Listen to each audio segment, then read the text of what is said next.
Hello everyone, आज के इस सेशन में हम डिस्कस करने जा रहे हैं क्लास 10th केमिस्ट्री के chapter metals and non metals का एक और नया टॉपिक, और वो न्यू टॉपिक है मेटलर्जी।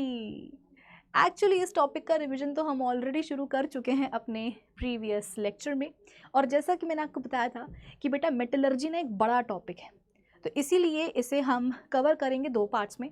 तो पिछले लेक्चर में हमने बात करी थी मेटलर्जी पार्ट 1 के ऊपर, और आज के इस लेक्चर में हम बात करेंगे मेटलर्जी पार्ट 2 के ऊपर, और पूरी कोशिश करेंगे कि आज के हमारे इस लेक्चर में मेटलर्जी टॉपिक को हम कर लें कंप्लीट। और बस यही है हमारे आज के सेशन का टारगेट। होपफुली आप सबको समझ में आया होगा। तो अब एक काम करते हैं ना, अपने इसी टारगेट को अचीव करने के लिए आइए करते हैं सेशन की शुरुआत। So this is Vibhuti Khare, welcome to Adda 247 foundation channel. और हाँ, इस बार का टारगेट आप सभी को याद है कि नहीं, कि इस बार हम सभी को मिल करके करने हैं क्लास 10th बोर्ड एग्जाम्स में 95% पार। बेटा 95% पे ना रुकना नहीं है, उसके पार जाना है, उससे ज़्यादा परसेंटेज हमें लेकर के आने हैं। तो आइए उसी की तैयारियों में हम बिल्कुल अभी से, आज से, इसी सेकंड से लग जाते हैं, ठीक है, और अपने आज के लेक्चर को भी फाइनली शुरू कर ही लेते हैं। ओके, चलो बेटा आ जाओ। अब जैसा कि मैंने आपको बताया कि मेटलर्जी टॉपिक को पढ़ना हम अपने पिछले लेक्चर से शुरू कर ही चुके हैं। तो पिछले लेक्चर में तुमको मैंने जो भी पढ़ाया है और तुमने जो भी पढ़ा है उसका मैं आपको एक क्विक रिकैप दे देती हूँ, ताकि पिछले लेक्चर की कहानी को आप आज के लेक्चर की कहानी से रिलेट कर पाओ। ठीक है, आप सुनो। तो बेटा मेटलर्जी का जो पूरा कॉन्सेप्ट है वो हमने स्टार्ट किया था एक बहुत ही बेसिक क्वेश्चन के साथ। क्वेश्चन ये था कि जो हमारे पास इतने सारे मेटल्स होते हैं ये आते कहाँ से हैं, मतलब इनका सोर्स क्या है, क्या ये आसमान से टपकते हैं या ये ज़मीन से उगते हैं। तो इस बेसिक से क्वेश्चन का एक बहुत ही बेसिक सा आंसर मैंने आपको दिया था कि बेटा ये जो अपनी अर्थ है ना, ये जो अपना प्लैनेट अर्थ है, आप सबको पता है कि अर्थ की लेयर्स होती हैं। अर्थ की जो सबसे आउटर मोस्ट लेयर होती है, सबसे बाहर वाली जो लेयर होती है अर्थ की बेटा, उसे हम बोलते हैं अर्थ की क्रस्ट, अर्थ्स क्रस्ट। ठीक है, तो अर्थ की जो सबसे आउटर मोस्ट लेयर है उसे हम बोलेंगे क्रस्ट लेयर, और इसी क्रस्ट लेयर में बेटा खुदाई होती है, माइनिंग होती है, जिससे कि हमारे पास आते हैं minerals. Minerals rock like structures होते हैं, ये एक्चुअली नेचुरली अकरिंग सब्सटेंसेस होते हैं जिनमें कि मेटल्स पाए जाते हैं, या तो अपने फ्री स्टेट में या फिर अपने कंबाइंड स्टेट में। भाई मैंने क्या बोल दिया, एक बार फिर से सुन लो, कोई दिक्कत की बात नहीं है। अर्थ क्रस्ट की बेटा खुदाई होती है, माइनिंग होती है, जिससे कि हमारे पास आते हैं मिनरल्स। मिनरल्स क्या होते हैं? रॉक लाइक स्ट्रक्चर्स होते हैं, ये नेचुरली अकरिंग सब्सटेंसेस होते हैं जिनमें कि मेटल्स पाए जाते हैं, या तो अपने फ्री स्टेट में या फिर अपने कंबाइंड स्टेट में। इतना समझ में आया? चलो, उसके बाद में हमने बात करी थी ओर्स के ऊपर, कि एक मिनरल का मतलब क्या है, एक ओर का मतलब क्या है, ये मैंने आपको पिछले लेक्चर में समझाया था। ठीक है, एक बेसिक सा मैंने आपको एग्जाम्पल दिया था, एक बार फिर से एग्जाम्पल दे देती हूँ। ठीक है, मान लो कि बेटा मेरे पास ना दो मिनरल्स हैं, मेरे पास दो मिनरल्स हैं। अब मैं बोल रही हूँ कि मेरे पास दो मिनरल्स हैं, ये है सपोज मिनरल ए और ये है मिनरल बी। मैं बोल रही हूँ कि दोनों क्या है, मिनरल्स हैं, तो जाहिर सी बात है बेटा दोनों में क्या होंगे, मेटल्स होंगे, है ना। इसमें आ गया एक मेटल, इसमें आ गया दूसरा मेटल। अब कौन सा मेटल है किसमें, वो अभी यहाँ पर हम स्पेसिफाई नहीं कर रहे हैं, बस इतना समझ लो कि हाँ भाई दो मिनरल्स हैं, मिनरल ए एंड बी, इसमें भी मेटल है, इसमें भी मेटल है। ठीक है, अब देखो ये दिमाग लगाने वाली बात है, मतलब दिमाग क्या, कॉमन सेंस वाली बात है, कि तुम्हें पता है कि तुम्हारे पास क्या है, एक मिनरल है, बोले तो उसमें मेटल है ना। तुम्हारे पास एक मिनरल है बेटा, इसका मतलब उस मिनरल में क्या है, मेटल है। तो तुम क्या करोगे भाई, तुम यही कोशिश करोगे ना कि किसी तरीके से वो मेटल मिनरल से बाहर आ जाए, ताकि तुम उस मेटल का इस्तेमाल कर सको, तुम उसको बाहर बेच सको, चार पैसे कमा सको, है ना। मतलब ये तो ख्याल सबके दिमाग में आना ही चाहिए। तो मेरे पास बेटा ये जो मिनरल ए था ना, मैंने सोचा कि यार इससे जो ना मेटल को बाहर निकालते हैं, यानी कि मिनरल ए से मेटल के एक्सट्रैक्शन की प्रोसेस मुझे शुरू करनी चाहिए, और एग्जैक्टली मैंने वही किया। मैंने क्या किया बेटा, जो मिनरल ए है इसमें से मेटल के एक्सट्रैक्शन की प्रोसेस मैंने शुरू करी। अब ये सुनने में कितना अच्छा लगता है ना, कि हाँ मिनरल है, उससे मेटल के एक्सट्रैक्शन की प्रोसेस मैंने शुरू कर दी, वाह सो अमेजिंग। लेकिन बेटा ये जितना सुनने में आसान लगता है, बोलने में आसान लगता है, उतना आसान होता नहीं है, क्योंकि एक मिनरल से मेटल के एक्सट्रैक्शन की प्रोसेस बेटा बहुत ही कॉम्प्लिकेटेड प्रोसेस होती है, नंबर ऑफ स्टेप्स होती हैं, जिन्हें फॉलो करने के बाद ही आप किसी मिनरल से मेटल को बाहर निकाल पाते हो, एक मिनरल से मेटल को एक्सट्रैक्ट कर पाते हो। तो सुनने में बोलने में जितना अच्छा लगता है उतना करने में बिल्कुल भी अच्छा नहीं लगता है। बट जो भी हो भाई, मुझे तो अमीर बनना है ना, तो मैंने तो बोला कि जो भी हो मैं तो क्या करूँगी, मुझे मेहनत करनी पड़े, मुझे टाइम लगाना पड़े, मुझे पैसा लगाना पड़े, मैं कुछ भी करके मिनरल ए से मेटल को एक्सट्रैक्ट करवाऊंगी। और इसीलिए मैंने क्या करा बेटा, एक्सट्रैक्शन की प्रोसेस शुरू करी। और बेटा मतलब तुम यकीन मानो, इतना पैसा लगाया मैंने, इतना टाइम लगाया, इतनी मेहनत करी इस मिनरल ए से मेटल को एक्सट्रैक्ट करने के लिए कि तुमको मैं क्या बताऊं। लेकिन उम्मीद मुझे ये थी कि हाँ चलो, इतनी मेहनत करने के बाद, टाइम और पैसा इन्वेस्ट करने के बाद मुझे जो है मेटल मिलेगा, बहुत सारा मेटल मिलेगा। लेकिन हुआ क्या, मेरी एक्सपेक्टेशंस पर बेटा किसी ने पत्थर दे मारा। कहने का मतलब यह है कि जब फाइनली इस मिनरल ए से मेरे पास मेटल आया तो बेटा इतना सा मेटल आया, इतना सा मेटल आया। मतलब ये तो वही वाली बात हो गई, खोदा पहाड़ निकली चुईया। अब मुझे नहीं पता कि ये बात इस जगह फिट बैठ रही है या नहीं पर तुम लोग बेटा मेरी भावनाओं को समझने की कोशिश करो, ठीक है। मेन क्या होता है ना, इंसान की भावनाएं होती हैं, तो तुम उसको वो समझो, मतलब तुम भावनाएं समझो मेरी। मैं ये बोलना चाह रही हूँ कि मैंने बहुत मेहनत करी, मैंने बहुत पैसा लगाया, मैंने बहुत टाइम भी लगाया, लेकिन जब मिनरल ए से मेरे पास मेटल आया बेटा तो इतना सा आया। तो मुझे बहुत बुरा लगा कि यार मतलब मैं तो पागल थी जो मैंने इतना कुछ इस मिनरल ए को दिया, खर्च किया इस पे, है ना। मिनरल ए पे मैंने इतना कुछ खर्च किया और मेटल मेरे पास इतना सा आया। मैं तो पागल थी बिल्कुल, मतलब मेरा दिल टूट गया। फिर मुझे किसी ने बोला कि अरे दिल छोटा मत करो, तुम्हारे पास मिनरल बी भी तो है, उसमें से तुम मेटल को निकालो, शायद इस बार तुम्हारी किस्मत तुम्हारा साथ दे जाए। मैंने कहा यार गुड आइडिया। मैंने सोचा चलो ठीक है, इस पे इतना कुछ खर्च किया है तो थोड़ा खर्चा इस पे भी कर ही लेते हैं। वो डायलॉग है ना एक मूवी का कि मालिक इतना खर्चा हो गया है तो एक चिप्स का पैकेट भी ले ही लेते हैं। तो मैंने सोचा कि चल यार इस पे इतना खर्चा किया तो चलो दूसरा मिनरल है मेरे पास, मिनरल बी, उस पे भी मैं खर्चा कर ही देती हूँ। तो बेटा इसमें से भी मैंने क्या करा, मेटल के एक्सट्रैक्शन की क्या बोलते हैं जो प्रोसेस है वो शुरू करी, ठीक है ना। अब मैं क्या कर रही हूँ, मिनरल बी से मेटल को एक्सट्रैक्ट करने की कोशिश कर रही हूँ। तो बेटा टाइम तो देखो इसमें भी लगेगा, ऐसा नहीं कि टाइम भी लगेगा, टाइम भी लगेगा, पैसा भी लगेगा, मेहनत भी लगेगी। लेकिन मुझे इस बात की खुशी थी कि यार जितनी मेहनत मुझे यहाँ पर करनी पड़ी ना, जितनी मेहनत मुझे मिनरल ए से मेटल को एक्सट्रैक्ट करने में मेरी लगी, उससे काफ़ी कम मेहनत मुझे लग रही थी मिनरल बी से मेटल को एक्सट्रैक्ट करने में। मैंने क्या बोला बेटा, मेहनत तो इस दुनिया में कोई भी चीज़ बेटा आसान नहीं होती है, सब मुश्किल ही होता है।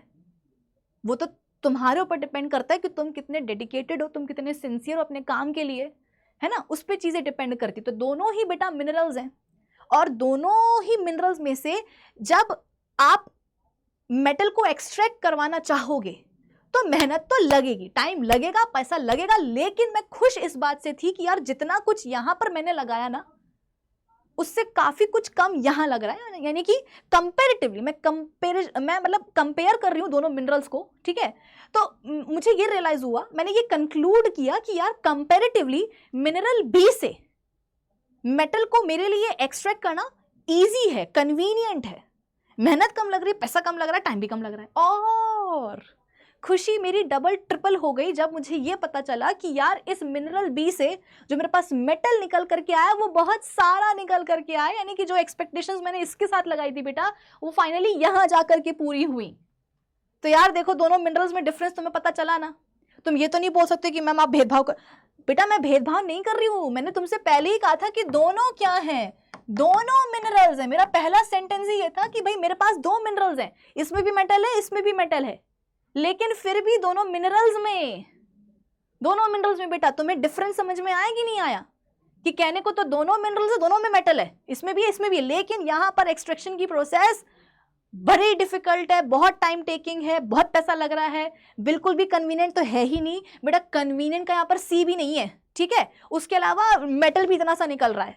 वही जो दूसरा वाला जो मेरे पास मिनरल है, यहां से मेटल हम कन्वीनियंटली निकाल सकते हैं, इकोनॉमिकल भी है प्रोसेस, टाइम भी कम लग रहा है, और जो मेटल आ रहा है वो भी बहुत सारा आ रहा है।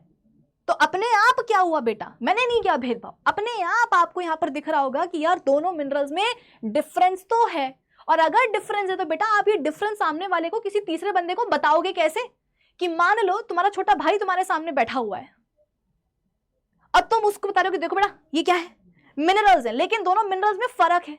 तो वो आपसे पूछेगा कि भैया या दीदी क्या फर्क है, और अगर फर्क है तो फिर हम उस फर्क को बताएंगे कैसे, डिफरेंशिएट कैसे करेंगे। So for the sake of differentiation बेटा हम क्या करते हैं, ये जो ये वाला जो मिनरल है जो हमारे लिए एक आइडियल मिनरल साबित हुआ, इसे हम एक अलग नाम से पुकारते हैं, और वो पुकारते हैं ओर। किसकी ओर? तेरी ओर नहीं, मेटल की ओर। दोनों मिनरल्स में बेटा फर्क है, फर्क तो है यार, तुम उसको इग्नोर नहीं मार सकते कि हम क्यों ध्यान दें, अरे देना पड़ेगा यार। फर्क तो है दोनों मिनरल्स में, और फर्क है, डिफरेंस है। उस डिफरेंशिएशन को सामने वाले तक पहुंचाने के लिए हमने क्या करा, इस वाले मिनरल को एक अलग नाम दिया, और उसको अपन क्या बोलते हैं? ओर बोलते हैं। तो ये ओर है बेटा। सवाल आ गया? सवाल छोड़ो, तुम्हारे छोटे भाई ने तुमसे पूछ लिया बेटा, बोर्ड एग्जाम तो फिर भी बाद में होगा, तुम्हारा छोटा भाई बहन तुमसे पहले सवाल पूछ लेगा कि भैया दीदी व्हाट इज ओर, क्या है ओर? तो तुम क्या बोलोगे कि भाई एक ऐसा मिनरल, ध्यान से सुन लो बेटा, एक ऐसा मिनरल जिससे कि मेटल के एक्सट्रैक्शन की प्रोसेस इजी होती है, कन्वीनियंट होती है, इकोनॉमिकल होती है, प्लस जो मेटल आता है वो बहुत सारा आता है। उस स्पेसिफिक मिनरल उस स्पेसिफिक मिनरल को हम क्या बोलते हैं? ओर बोलते हैं, मेटल की ओर बोलते हैं। ठीक है। और इसीलिए एक प्यारा सा स्टेटमेंट किताबों में दिया रहता है, तुम्हारी एनसीईआरटी बुक में भी दिया हुआ है कि ऑल मिनरल्स, या मैं उसको फिर से बताती हूं, all ores are minerals but all minerals are not ores. कि जितने भी हमारे मेटल्स की ओर्स होते हैं, सारे के सारे ओर्स क्या है बेटा? मिनरल्स है, लेकिन सारे मिनरल्स ओर्स नहीं होते हैं। और बेटा आप उसी मिनरल को बोलोगे जहां से मेटल की एक्सट्रैक्शन की प्रोसेस इजी है, कन्वीनियंट है, इकोनॉमिकल है, अफोर्डेबल है, और मेटल भी बहुत सारा निकल रहा है। ठीक है, तो सारे ओर्स मिनरल्स होते हैं, लेकिन सारे मिनरल्स ओर्स नहीं हो सकते हैं। इतना पल्ले पड़ा, ये सब बेटा मैं पढ़ा चुकी हूँ ना, ऐसे मत देखना कि मैम आप क्या पढ़ा रही हो, अरे पहली बार नहीं पढ़ा रही हूँ यार, ये तो आपको मैं रिकैप करवा रही हूँ पगलो। चलो, इतना पल्ले पड़ा आप सभी को, ठीक है। तो कुल मिलाकर के हमें ये समझ में आ गया, ये समझने के बाद, देखने के बाद, पढ़ने के बाद, कि यार ओर में से हमें क्या करना है, एक मेटल की ओर में से हमें क्या करना है? मेटल को एक्सट्रैक्ट करना। और जैसा कि मैंने आपको बताया कि एक्सट्रैक्शन इजी नहीं होता है, इजी कतई नहीं होता है, हल्के में मत लेना। एक्सट्रैक्शन के लिए, मेटल के एक्सट्रैक्शन के लिए बेटा बहुत पापड़ बेलने पड़ते हैं, बोले तो कुछ स्टेप्स होती हैं जिन्हें फॉलो करना पड़ता है, और उनको फॉलो करने के बाद ही आप एक मिनरल से, टू बी मोर स्पेसिफिक, अब तो अपन और पढ़ चुके ना बेटा, तो अब हम ये बोल सकते हैं कि कुछ स्टेप्स फॉलो करनी पड़ती हैं, उनको फॉलो करने के बाद ही एक और से आप मेटल को एक्सट्रैक्ट कर सकते हो। अच्छा हाँ, मेटल भी बेटा आपको जो मिलता है आफ्टर एक्सट्रैक्शन वो प्योर नहीं होता है। तुम सोचोगे कि एकदम प्यारा सा चकाचक सा मेटल मिल जाएगा, तो ऐसा नहीं है बेटा। वो जो मेटल मिलेगा वो अपने इम्प्योर फॉर्म में होता है, तो फिर आपको उस इम्प्योर मेटल की रिफाइनिंग करनी पड़ती है, तब जाकर के आपको मेटल मिलता है उसके प्योरेस्ट फॉर्म में। तो अब सुनो मेरी बात एकदम कान खोल करके, मेटलर्जी को मैं अब डिफाइन करने जा रही हूं, जो मैं आपको पिछले लेक्चर में भी करके दे चुकी हूं। एक बार फिर से सुन लो कि जब आप किसी और से मेटल को एक्सट्रैक्ट करते हो तो नंबर ऑफ स्टेप्स फॉलो करनी पड़ती हैं, जिनको फॉलो करने के बाद ही आपके पास मेटल आता है। वो जो मेटल आता है वो भी कैसा होता है? अपने इम्प्योर फॉर्म में होता है, तो उसको फिर रिफाइन करना पड़ता है, जब तब जाके क्या होता है, हमारे पास एक प्योर मेटल हाथ में आता है। तो इन सबको मिलाकर के हम क्या बोलते हैं? मेटलर्जी की प्रोसेस बोलते हैं। एग्जाम में आ गया कि व्हाट इज मेटलर्जी, तो आप क्या बोलोगे? The process of extraction of metal from its respective ore followed by its refining to get the metal in its purest form, and this entire process is known as metallurgy। कि सबसे पहले आपने क्या करा? ओर से मेटल को extract किया, फिर उसकी रिफाइनिंग करी ताकि मेटल उसके प्योरेस्ट फॉर्म में हमें मिले, और इस पूरी प्रक्रिया को हम क्या बोलेंगे? मेटलर्जी बोलेंगे। ठीक है, फिर मैंने आपको बेटा मेटलर्जी की स्टेप्स बताई थी, एक बार मैं यहाँ पे लिख दूं कि व्हाट इज मेटलर्जी। लिखने से बेटा अच्छा लगता है, तुम भी लिखा करो क्योंकि तुम्हें तो लिखना ही है। अरे यार, मेटलर्जी की अगर स्पेलिंग गलत हो जाए तो बेटा बुरा मत मानना, I am very bad at spellings, ठीक है। तो मेटलर्जी में क्या क्या आता है, ओर से मेटल का एक्सट्रैक्शन, ठीक है। फिर मेटल की क्या होती है, ये जो मेटल हमें मिला है ये एक्चुअली इम्प्योर मिला है, इम्प्योर है, इसकी रिफाइनिंग की जाती है ताकि हमें क्या मिले, मेटल मिले अपने प्योरेस्ट फॉर्म में, ठीक है। सो दिस इज मेटलर्जी। शॉर्ट में लिख दिया, नोट्स बना रही हूं, लिख लो, तुम भी बना लो। ओर से मेटल का एक्सट्रैक्शन, इम्प्योर मेटल मिला है, रिफाइनिंग करेंगे प्योर मेटल मिल जाएगा और इस पूरे को अपन क्या बोलेंगे, मेटलर्जी बोलेंगे, ठीक है। अब इसमें क्या क्या स्टेप्स होती हैं बेटा, सबसे पहले तो क्रशिंग ऑफ ओर।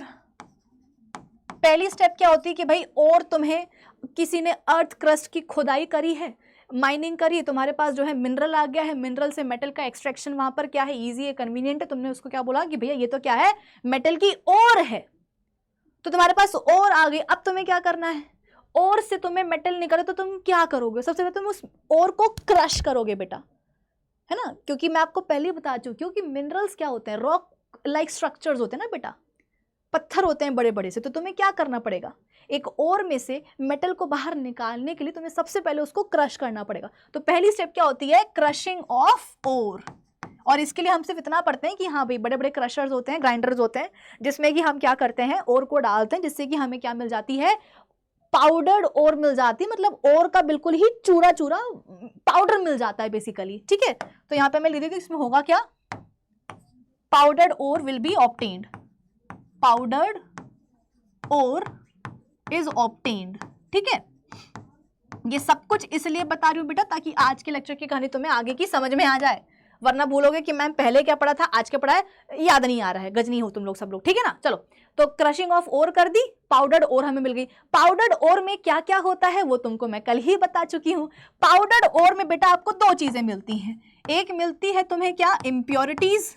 भाई तुम नॉर्मल अपनी मिट्टी खोद लो गमले की, है मिट्टी खोद कर, मतलब मान लो कि तुम्हारी मम्मी ने जो है ना बोला कि बेटा वो जो गमला है ना उसकी मिट्टी में मैंने ना एक सिक्का जो है गड़ाया था, जाके निकालो। अब जब तुम उस सिक्के को निकालोगे बेटा मिट्टी में से, तो तुम्हें पता चलेगा कि यार सिक्का तो ठीक है पर कितनी गंदगी चिपकी हुई है। तो बेटा मिट्टी से निकाली हुई चीज में इतनी गंदगी है, तो जरा सोचो अर्थ क्रस्ट की जब खुदाई होती है, माइनिंग होती है, जब उससे मिनरल निकल के आते हैं, जो ओर्स हमें मिलती हैं, अरे वो कितने गंदे होंगे यार, उनमें कितनी ना जाने आप बोल सकते हो कि इम्प्योरिटीज होंगी, अर्दी सैंडी पार्टिकल्स होंगे, है ना। तो मैं यहां पे लिख दूं, हाँ मैं क्या कर रही थी, इम्प्योरिटीज मैं भूल गई, ठीक है। तो पाउडर्ड ओर में तुमको दो चीजें मिलेंगी बेटा, एक तो इम्प्योरिटीज होंगी, अर्दी सैंडी पार्टिकल्स होते हैं, इन सबको अपन क्या बोलते हैं, गैंग बोलते हैं बेटा, गैंग। अर्दी सैंडी रॉकी जो इम्प्योरिटीज होती हैं, जो पार्टिकल्स होते हैं, उनको मिला करके अपन क्या बोलते हैं, गैंग बोलते हैं, ठीक है। उसके अलावा दूसरी चीज तुम्हें क्या मिलेगी, और पार्टिकल्स। और पार्टिकल्स मतलब क्या यार, और पार्टिकल्स का मतलब यहाँ पर क्या होंगे, मेटल होगा, मेटल। भाई अल्टीमेटली तुम्हें और में क्या पता है कि क्या है, मेटल है। तो पाउडर्ड और में तुम्हें दो चीजें मिलेंगी, और पार्टिकल्स एंड इम्प्योरिटीज। और पार्टिकल्स में क्या होता है बेटा, मेटल होता है, मेटल, ठीक है। और इम्प्योरिटीज आप बोल सकते हो कि जैसे कि मैंने आपको बताया अर्दी सैंडी रॉकी पार्टिकल्स, वो सब हो गए, ठीक है। और इन सबको मिलाकर अपन क्या बोलते हैं बेटा, गैंग बोलते हैं। मतलब इम्प्योरिटीज का दूसरा नाम है क्या, गैंग, ठीक है। तो अब हमको पता है इतनी, मतलब हमें अकल है कि पाउडर्ड ओर में क्या है, गंदगी है। तो सबसे पहले हम क्या करेंगे, इस गंदगी को हटाएंगे। भाई पाउडर्ड ओर में दो चीजें, एक ये एक ये। अगर तुमने गंदगी हटा दी, गैंग हटा दिया बेटा, तो अब पाउडर्ड ओर में क्या रह जाएगा, सिर्फ और पार्टिकल्स, बोले तो मेटल। यानी कि तुम्हारी ओर क्या हो जाएगी, कॉन्सेंट्रेट, एनरिच हो जाएगी ना। भाई दो में से एक चीज तुमने हटा दी, गंदगी तुमने हटा दी, तो अब क्या बचा? सिर्फ और सिर्फ मेटल, यानी कि तुम्हारी ओर क्या हो गई? कॉन्सेंट्रेट हो गई। तो दूसरी स्टेप क्या होती है बेटा? दूसरी स्टेप होती है कॉन्सेंट्रेशन ऑफ ओर, या आप इसको एनरिचमेंट ऑफ ओर भी बोल सकते हो, एनरिचमेंट ऑफ ओर, जिसमें क्या होता है? रिमूवल ऑफ इम्प्योरिटीज, ठीक है, रिमूवल ऑफ इम्प्योरिटीज, या आप बोल सकते हो गैंग भी। और इसकी ये कल मैंने आपको पढ़ाया था, है ना, ये स्टेप मैंने आपको कल पढ़ाई थी डिटेल में, और इसके मैंने आपको 3 मेथड्स बताए थे। किसी भी मेटल की आप बोल सकते हो कि जो ओर है उसको कॉन्सेंट्रेट करने के लिए, उसको एनरिच करने के लिए, यानी कि ओर में से गंदगी को हटाने के लिए 3 मेथड्स मैंने आपको बताए थे। कौन कौन से? एक तो हाइड्रोलिक वॉशिंग मेथड था, उसको अपन ग्रेविटी सेपरेशन मेथड भी बोलते हैं। एक फ्रॉथ फ्लोटेशन मेथड था, ठीक है, और एक वो मैग्नेटिक सेपरेशन वाला मेथड था, है ना। तो ये इस स्टेप के ऊपर बेटा अपन ऑलरेडी बात कर चुके हैं डिटेल में। जिसने नहीं लगाया वो लेक्चर, वो जाकर के क्या करेगा? पिछला लेक्चर लगा करके देख लेगा, ठीक है। चलो, इसके बाद में तीसरी स्टेप क्या होती है? देखो, ओर तो अपनी कॉन्सेंट्रेट हो गई है, अब अपने पास क्या है? जो अपनी ओर है उसमें सिर्फ और सिर्फ ओर पार्टिकल्स हैं, बोले तो मेटल है। लेकिन मेटल, मैंने आपको क्या बोला बेटा? कुछ देर पहले मैंने आपसे कहा था कि मिनरल्स में मिनरल्स क्या होते हैं? नेचुरली अकरिंग सब्सटेंसेस, जिनमें कि मेटल्स पाए जाते हैं या तो अपने फ्री स्टेट में या फिर अपने कंबाइंड स्टेट में। तो मान लो बेटा आपके पास क्या है? एक ओर है, मेटल की ओर है, ठीक है ना। कौन सा मेटल है मुझे नहीं पता, बस इतना पता है कि हाँ ये मेटल की ओर है। और मुझे ये भी पता है कि इस ओर में मेटल पाया जा रहा है अकेला। जैसे कि मान लो ये क्या है? गोल्ड है बेटा। गोल्ड क्या बोलते हैं, अरे क्या लिख दिया, हाँ ये क्या है बेटा? गोल्ड जो मेटल है उसकी ओर है। तो इसमें भाई गोल्ड की ओर है तो इसमें क्या पाया जाएगा? गोल्ड ही पाया जाएगा, वो भी अपने फ्री स्टेट में। बेटा ये तो लीस्ट रिएक्टिव मेटल है ना, ये तो किसी के साथ में रिएक्ट करता ही नहीं है, तो ये अपनी ओर में अकेला ही पाया जाएगा। अकेला पाए जाने का मतलब क्या है? किसी दूसरे एलिमेंट के साथ कंबाइन होकर के कंपाउंड बना करके नहीं बैठा होगा, अकेला पाया जाएगा। यानी कि ये अभी क्या है? अपनी फ्री स्टेट में पाया जा रहा है। तो अगर किसी ओर में मेटल पाया जा रहा है अपने फ्री स्टेट में, तो वहां से उसको निकालने में ज्यादा दिक्कत नहीं आएगी, लेकिन मान लो कि तुम्हारे पास एक ऐसा ओर है, मान लो कि ये एल्यूमिनियम की ओर है, मान लो कि जिंक की ओर है। ये ओर है बेटा किसकी? जिंक मेटल की, मतलब इसमें जिंक है। जिंक एक रिएक्टिव मेटल है, तो किसी ना किसी दूसरे एलिमेंट के साथ बेटा वो रिएक्ट करेगा, किसी ना किसी दूसरे एलिमेंट के साथ वो क्या करेगा? रिएक्ट करेगा और कंपाउंड बनाएगा, और कंपाउंड बना करके बेटा यहाँ पर बैठा रहेगा। इसका मतलब क्या कि इस ओर में मेटल तो है, लेकिन वो फ्री स्टेट में नहीं है, कंबाइंड स्टेट में है। फ्री स्टेट में होने और कंबाइंड स्टेट में होने का मतलब कल मैं आपको बता चुकी हूं कि फ्री स्टेट मतलब मेटल क्या है? अकेला है, कंपाउंड उसने नहीं बनाया है। कंबाइंड स्टेट का मतलब है कि किसी दूसरे तीसरे एलिमेंट के साथ मेटल जो है जाकर के जुड़ गया है, कंपाउंड बना करके बैठा हुआ है। तो कहने को दोनों क्या है बेटा? मेटल की ही ओर्स हैं, लेकिन यहां पर मेटल पाया जा रहा है फ्री स्टेट में और यहां पर मेटल पाया जा रहा है कंबाइंड स्टेट में। मान लो कि यहां पर जो जिंक है वो जिंक कार्बोनेट कंपाउंड बना करके बैठा हुआ है, तो ये क्या हो जाएगी बेटा?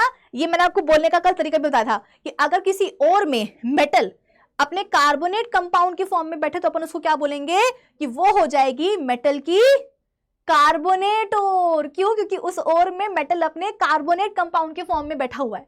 मान लो कि अभी एक और ओर है मेरे पास जिंक की, जिसमें कि जिंक सल्फाइड कंपाउंड बना करके बैठा हुआ है, तो ये क्या कहलाएगी? जिंक की सल्फाइड ओर। ये जिंक की कार्बोनेट ओर है, ये जिंक की सल्फाइड ओर है। मान लो कि एक और ओर है जिंक की, जिसमें कि जिंक बैठा हुआ है ऑक्सीजन के साथ बॉन्ड कंपाउंड बना करके, तो ये क्या कहलाएगी बेटा? ये कहलाएगी जिंक की oxide ore. Sulphide ore, carbonate ore and oxide ore. Generally जो हमारे मेटल्स होते हैं बेटा, उनकी ये 3 ओर्स ही आपको देखने को मिलती है। मतलब जनरली जो हमारे मेटल्स होते हैं ना, उनकी ओर्स में वो आपको अपने कार्बोनेट के फॉर्म में दिखेंगे, सल्फाइड के फॉर्म में दिखेंगे और ऑक्साइड्स के फॉर्म में मिलेंगे, ठीक है। तो जनरली जो हमारे मेटल्स होते हैं उनकी ये 3 तरह की ही आप बोल सकते हो कि ओर्स होती हैं, sulphide ores, oxide ores and carbonate ores, ठीक है। तो यहां पर मैंने आपको बताया कि अगर किसी ओर में मेटल फ्री स्टेट में पाया जा रहा है तो उसको वहां से निकालना आसान होगा। लेकिन व्हाट अबाउट दीज ओर्स, जहां पर मेटल्स अकेले नहीं हैं, कंबाइन स्टेट में पाए जा रहे हैं, तो यहां से तो बेटा मेटल को निकालना मुश्किल होगा ना। तो अब उस मुश्किल प्रोसेस को, स्टेप को ही हमें पढ़ना है, यानी कि तीसरी स्टेप बेटा आती है extraction of metals from their ores. कि अब हम क्या करेंगे, ओर को हमने क्रश कर लिया, ग्राइंड कर लिया, कॉन्सेंट्रेट कर लिया, और अब हम क्या करेंगे, फाइनली ओर से मेटल को एक्सट्रैक्ट करेंगे। वो लिस्ट याद है बेटा जो मैंने आपको कल बताई थी? कैटरीना ने कार मांगी, ऑल्टो, जिंक आयरन के पब हैं, copper, mercury, silver, gold and platinum. ठीक है, एल्यूमिनियम तक, पोटेशियम से बेटा एल्यूमिनियम तक, ये जो मेटल्स हैं ये कहलाते हैं हाईली रिएक्टिव मेटल्स। ये कहलाते हैं हाईली रिएक्टिव मेटल्स। ठीक है, जिंक से लेड तक कहलाते हैं मॉडरेटली रिएक्टिव मेटल्स। ठीक है, कॉपर, मरकरी और सिल्वर ये कहलाते हैं लेस रिएक्टिव मेटल्स, और गोल्ड एंड प्लेटिनम कहलाते हैं लीस्ट रिएक्टिव मेटल्स। तो बेटा ये जो पूरा सीरीज है, रिएक्टिविटी सीरीज, ये तो आपको याद होनी चाहिए। और बाकी यहाँ पर जो हमने डिफरेंशिएशन करा है इनके बीच में, जिनको अलग अलग ग्रुप्स में डिवाइड किया है, आपको ये भी याद होना चाहिए कि पोटेशियम से लेकर के एल्यूमिनियम तक हाईली रिएक्टिव मेटल्स कहलाते हैं, जिंक से लेकर के लेड तक मॉडरेटली रिएक्टिव मेटल्स कहलाते हैं, कॉपर, मरकरी, सिल्वर क्या कहलाते हैं, लेस रिएक्टिव मेटल्स, और जो गोल्ड एंड प्लेटिनम है ये क्या कहलाते हैं, ये लीस्ट रिएक्टिव मेटल्स कहलाते हैं। बेटा जब हम बोल रहे हैं कि गोल्ड एंड प्लेटिनम क्या है, लीस्ट रिएक्टिव मेटल्स हैं, तो ये किसी के साथ भी बेटा रिएक्शन शो करेंगे नहीं, ना पानी के साथ ना ऑक्सीजन के साथ। यानी कि गोल्ड एंड प्लेटिनम ये दोनों ऐसे मेटल्स हैं बेटा जो अपनी रिस्पेक्टिव ओर्स में फ्री स्टेट में ही पाए जाते हैं हमेशा। तो ये आपको मिलेंगे हमेशा अपनी रिस्पेक्टिव ओर में, कैसे, फ्री स्टेट में। और मैंने आपको पहले ही बता दिया है कि अगर कोई मेटल अपनी ओर में पाया जा रहा है फ्री स्टेट में, तो ओर से मेटल का एक्सट्रैक्शन जो है बेटा बहुत ही आसान हो जाएगा। मुश्किलें कहां खड़ी होती हैं, जब मेटल अपनी ओर में पाया जा रहा हो कंबाइन स्टेट में, मुश्किलें तब पैदा होती हैं। ठीक है, कॉपर, मरकरी एंड सिल्वर क्योंकि ये लेस रिएक्टिव मेटल्स हैं, तो ये अपनी ओर्स में फ्री स्टेट में भी मिलेंगे बेटा, और कंबाइन स्टेट में भी मिलेंगे। दोनों ही यहाँ पर पॉसिबिलिटी होती है। ठीक है, कि अकेले भी मिल जाए, या फिर इनकी, मैंने क्या बोला कि जनरली जो अपने मेटल्स होते हैं उनकी ओर्स कौन कौन सी होती हैं, oxide, sulphide and carbonate ores. ठीक है ना, तो ये जो कॉपर, मरकरी एंड आप बोल सकते हो कि सिल्वर है, ये अकेले भी मिल सकते हैं अपनी ओर में, या फिर ये कंबाइन स्टेट में भी मिल सकते हैं। यानी कि इनकी आपको, सपोज कॉपर की आपको सल्फाइड ओर मिल गई, ठीक है, मरकरी की आपको सल्फाइड ओर मिल गई, है ना, सिल्वर की भी आपको सल्फाइड ओर मिल गई, लाइक दैट। ठीक है, फिर इसके बाद में जो अपने जिंक, आयरन और लेड है बेटा, ये क्या है, मॉडरेटली रिएक्टिव मेटल्स हैं। और ऊपर जो अपने हाईली रिएक्टिव मेटल्स हैं, ये हमेशा बेटा आपको कंबाइन स्टेट में ही मिलेंगे नेचर में, अपनी ओर में। फ्री में तो कभी नहीं मिलने वाले, क्योंकि रिएक्टिव मेटल्स है ना, कुछ नहीं तो ऑक्सीजन के साथ ही रिएक्ट कर लेंगे, तो इनकी जो है आपको ऑक्साइड ओर्स तो मिलती ही मिलती हैं। ठीक है, तो इनकी आपको मिल जाएंगी carbonate ores, sulphide ores and oxide ore. तो जो लीस्ट रिएक्टिव मेटल है, जो लीस्ट रिएक्टिव मेटल्स हैं दोनों नीचे के, इनका तो कुछ नहीं, इनकी तो लाइफ क्या है, बल्ले बल्ले है। मेहनत हमें करनी होगी बेटा ऊपर वाले मेटल्स के ऊपर, जो कि या तो बहुत रिएक्टिव है, या मॉडरेटली रिएक्टिव है, या लेस रिएक्टिव है। इनके रिस्पेक्टिव ओर्स से जब अपन इनको निकालेंगे तो असली मेहनत अपनी वहां लगेगी। तो ये जो अपन ने पढ़ा ना कि अब हम क्या करेंगे, मेटल्स का एक्सट्रैक्शन करेंगे फ्रॉम देयर ओर्स। कैसे करेंगे, कैसे करेंगे, तो अब मेरी बात को बेटा ध्यान से सुनना।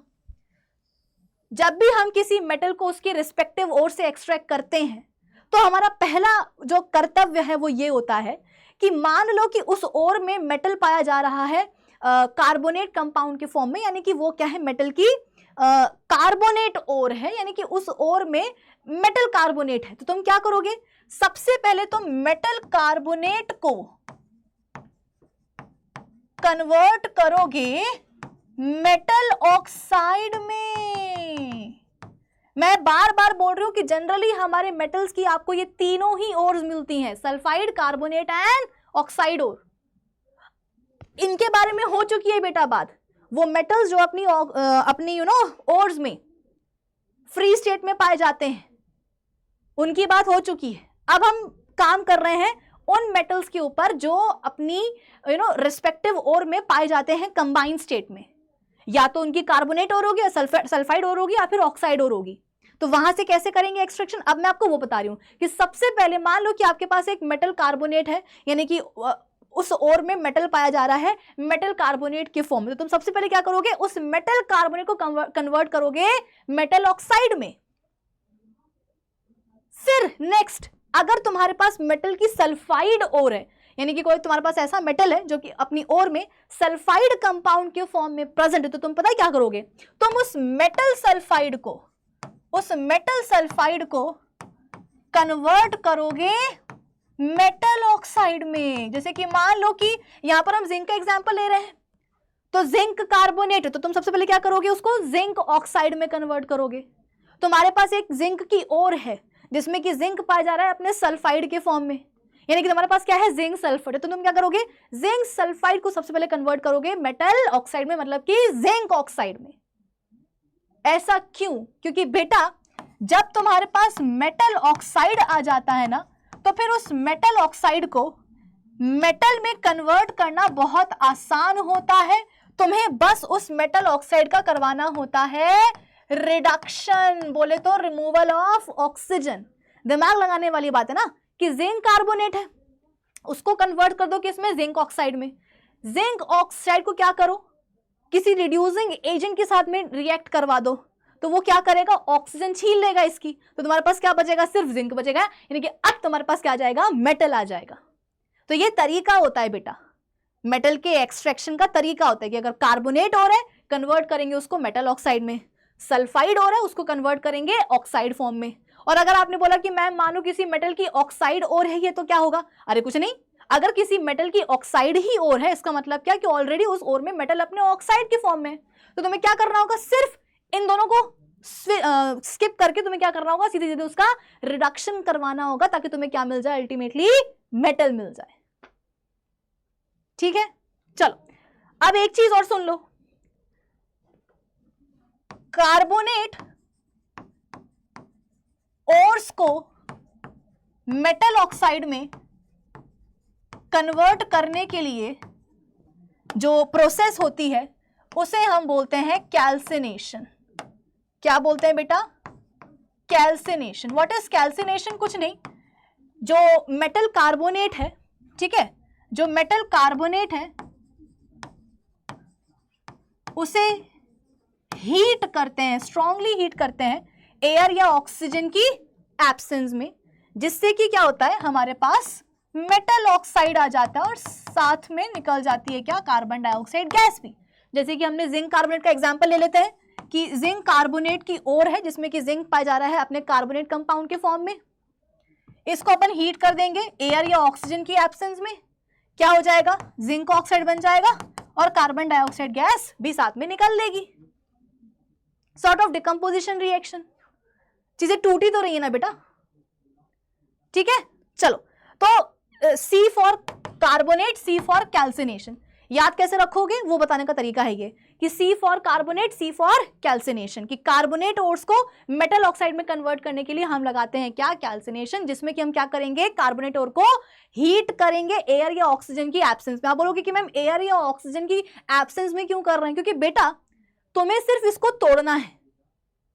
ऑलरेडी यहां पर क्या है, देखो ना, ऑलरेडी कार्बोनेट, जो मेटल कार्बोनेट है उसमें ऑलरेडी क्या है, ऑक्सीजन है, तो और ऑक्सीजन या एयर डालने की जरूरत नहीं है। सिंपल क्या करो, हीट कर दो, क्या होगा, मेटल ऑक्साइड बन जाएगा और कार्बन डाइऑक्साइड गैस निकल जाएगी। सिमिलरली जो सल्फाइड ओर है, जो सल्फाइड ओर है बेटा,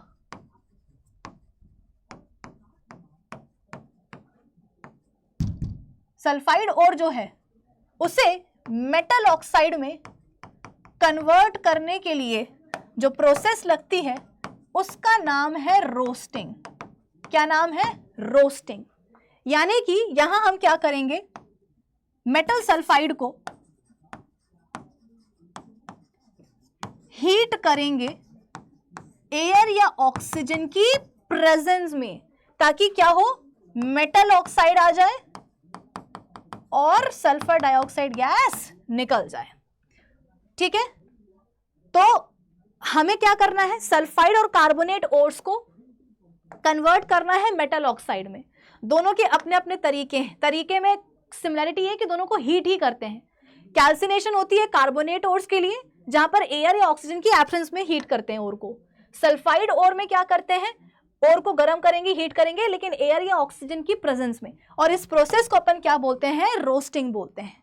एग्जाम्पल, तुम्हारे पास जिंक सल्फाइड है, गर्म कर दो उसको एयर या ऑक्सीजन की प्रेजेंस में, क्या होगा, जिंक ऑक्साइड बन जाएगा प्लस सल्फर डाइऑक्साइड गैस यहाँ पर रिलीज हो जाएगी। आप बोलोगे कि मैम यहाँ क्यों ऑक्सीजन लगाई, क्योंकि बेटा ये सल्फाइड ओर है, यहाँ पर देखो ऑक्सीजन नहीं है। हमें तो ऑक्सीजन, भाई हमको तो मेटल ऑक्साइड चाहिए, ऑक्सीजन चाहिए, तो यहाँ पर हमें ऑक्सीजन देनी पड़ेगी। कार्बोनेट में ऑलरेडी क्या होता है, ऑक्सीजन होती है, सल्फाइड ओर में ऑक्सीजन नहीं होती है। तो यहाँ पर जब अपन गर्म करेंगे तो यहाँ पर हमें ऑक्सीजन या एयर लगानी पड़ेगी, देनी पड़ेगी, तब जाकर के हमारे पास क्या आएगा, मेटल ऑक्साइड आएगा। ठीक है, इतना पल्ले पड़ा। यानी कि कुल मिलाकर के अभी तक हमने क्या देख लिया कि रोस्टिंग और कैल्सिनेशन से हम क्या कर सकते हैं, कार्बोनेट और सल्फाइड ओर्स को कन्वर्ट कर सकते हैं, किसमें, ऑक्साइड्स में, मेटल ऑक्साइड्स में। अब नेक्स्ट स्टेप क्या है, नेक्स्ट स्टेप क्या है बेटा, मेटल ऑक्साइड को रिड्यूस करना, ताकि हमारे पास क्या आ जाए, मेटल आ जाए। ठीक है, अब इस स्टेप के लिए थोड़ा सा आपको यहाँ पे दिमाग लगाना पड़ेगा। इन दोनों की बात तो अपन कर चुके हैं, ये तो फ्री स्टेट में पाए जाते हैं, इनका हमें कोई दिक्कत नहीं है। दिक्कत शुरू होती है यहां से। ठीक है, जो अपने लेस रिएक्टिव मेटल्स होते हैं बेटा, जो अपने लेस रिएक्टिव मेटल्स होते हैं, मान लो कि इनकी सल्फाइड ओर्स हैं, मान लो कि इनकी सल्फाइड ओर्स हैं। ठीक है, तुमने क्या करा, रोस्टिंग से जो है, कहां गया रोस्टिंग, हाँ, उन सल्फाइड ओर को तुमने कन्वर्ट कर दिया किसमें, मेटल ऑक्साइड में।